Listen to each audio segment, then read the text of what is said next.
Bienvenue dans le cœur de l'info sur France 24. Il est 19h à Paris. À la une de l'actualité, la France qui va demander au gouvernement algérien que soit réexaminée la totalité des accords entre les deux pays.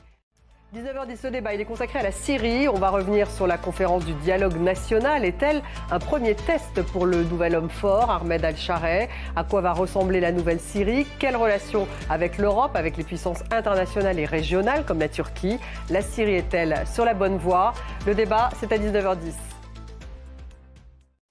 La France qui va donc demander au gouvernement algérien que soit réexaminée la totalité des accords entre la France et l'Algérie. C'est une annonce de François Bayrou.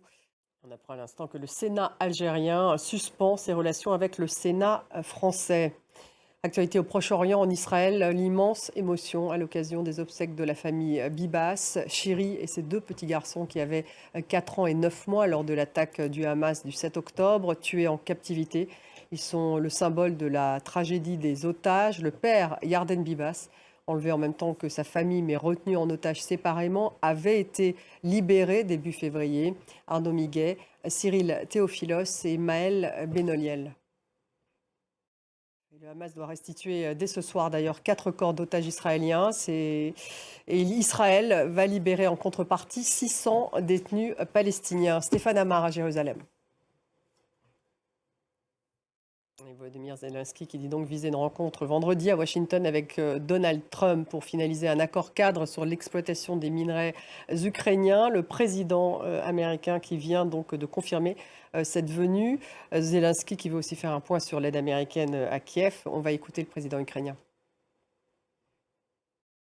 En tout cas, l'Ukraine peut oublier une adhésion à l'OTAN, c'est ce que vient d'affirmer Donald Trump lors de ce premier conseil des ministres à Washington. Cette rencontre de Zelensky et Trump devrait permettre cette signature d'un accord cadre sur les minerais ukrainiens. Trump affirme le vouloir en compensation de l'aide militaire et financière versée depuis 3 ans à l'Ukraine. Yohann Dellera. Merci d'avoir suivi. Restez avec nous. On passe au débat. Ça sera dans quelques minutes. Il est consacré à la Syrie. On va revenir sur la conférence du dialogue national. Est-elle finalement un premier test pour l'homme fort syrien, Ahmed Al-Sharai? À quoi va ressembler la Syrie? Quel sera le système à l'intérieur? Les relations du pays avec l'Europe, avec les puissances internationales et avec ses voisins? Ce sont les questions que nous allons poser à nos invités. Dans quelques minutes, restez avec nous.